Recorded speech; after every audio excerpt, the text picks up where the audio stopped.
pergunta aqui, ó. Eu vou até pegar o catecismo, tá?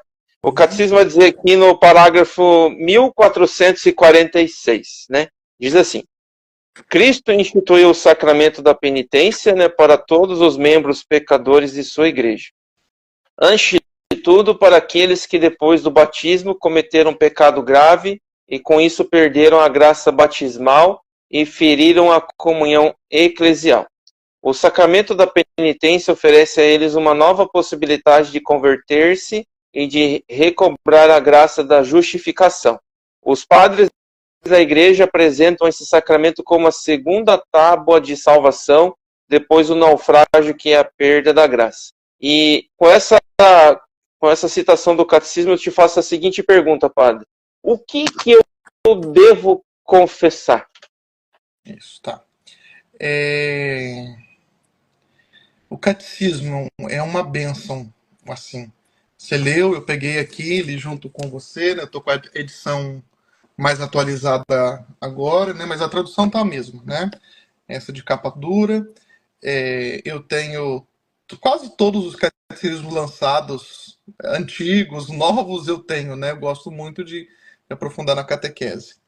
Então, é interessante porque o catecismo primeiro faz a fé que é crida, o creio, né? Depois, os sacramentos, a fé que é celebrada. Depois, a moral, né? A fé que transforma a minha vida, né? Os mandamentos. E depois, a oração, né? A fé que se traduz em palavras, né?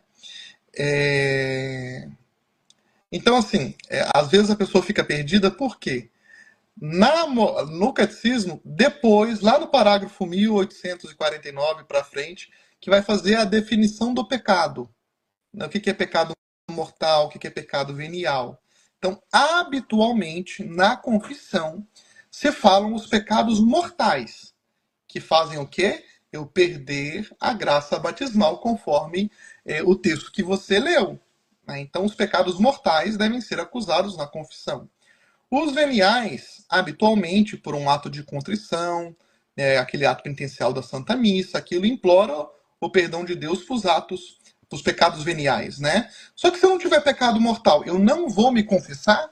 Vai sim, você vai se confessar dos pecados veniais. Se você pensar, por exemplo, assim, o diretor espiritual de Santa Teresinha diz que ela nunca cometeu um pecado mortal. Então, assim, ela não confessava, ela se confessava. Então, assim, temos que ficar atentos, né, para confessar os mortais e, caso eu já tenha vencido os pecados mortais, confessar os veniais. Ou confessar os mortais e os veniais.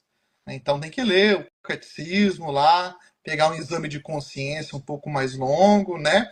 Ver o que está lá como pecado mortal, o que está como pecado venial, e ter essa prática da confissão.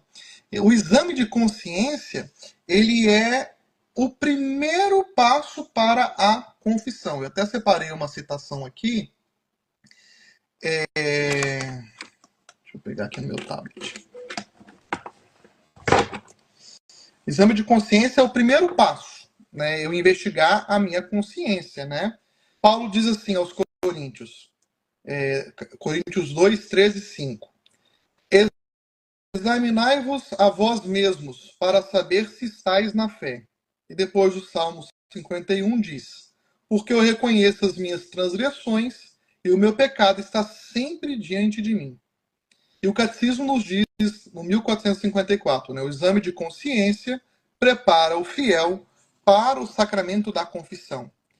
A prática do exame de consciência tem que ser uma prática diária. Não é que todo dia eu vou repassar os 10 mandamentos na minha cabeça. Mas o que eu fiz que eu não deveria ter feito, e o que eu não fiz que eu deveria ter feito.